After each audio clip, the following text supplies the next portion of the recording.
To represent Florida State as a sideline reporter requires a very specific type of person. You have to be social, you have to be passionate about telling the story that you want to tell, and you have to love sports. And while we might know who they are on screen, for these individuals, there's an entire world behind the camera that goes unseen. A lot of people don't know that there's a lot of hours that go in before you even are at the game and doing the broadcast. So it's not just that little hit that you get on camera that everybody sees, it's everything behind the scenes as well. Past Florida State women's basketball point guard and current ESPN sports commentator Angel Gray offers her version of a day in the life. And you're going to shoot-arounds in the morning, you're talking to coaches, you're on the phone with a couple of SIDs, you're making sure you're on the same page with your producers, your directors, and your analysts. Bringing this process to life takes a team, which is where Seminole Productions senior producer Wyatt Dawsey steps in. Once we get our information, it's scripting, writing the show out, building graphics, digging up old videos to help support whatever story they want to tell. And then when game day rolls around, all the lights come on and we help tell a great story. Wyatt's the best person on earth. When I first started doing sideline, him, Aria, and I would sit in his office. We would watch other reporters, we would watch me, we would just talk about how things went. Seminole Productions was huge for me too, and getting the chance to work with them, and they really were the ones who prepared me for a play-by-play and sideline perspective.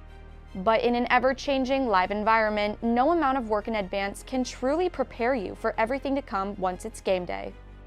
A lot of people ask me what my job looks like, and it's very interesting because I can tell you it looks like something one day and the very next day is completely different. Sports are constantly changing. It's crazy. It's like you wake up one day and something is a certain way, and then you wake up the next day and everything has changed. You have to be equipped for it, and Florida State gives us that opportunity.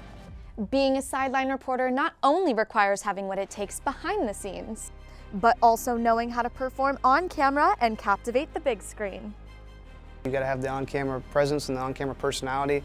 That's kind of one of the harder things to teach. I think a lot of people, either have it or you don't in terms of like just that personality and that confidence on camera. Actually, it's been really difficult building my confidence in being on camera and getting comfortable in front of the camera, not sounding scripted, and just being like, okay, like not only is this what I want to do, but I'm good for it as well. I think more than anything, it's just staying in the moment, appreciating the game that you're calling, that you're a part of, always being ready for the unexpected. I've learned something new in sports every single time that I call a game. And pushing through these challenges is all worth it when it means having the job these sideline reporters have always dreamed of. I think the best piece of advice I ever got was from Aria. And he was like, you have to want this so bad. He was like, tell me you want it. I was like, I want it. If you have the passion, then you'll make it. It doesn't matter who tells you no. Just that understanding of, I love this so much. I know I have to sacrifice now, but what in life don't we have to sacrifice for when we really want it? This is Jordan Adams reporting.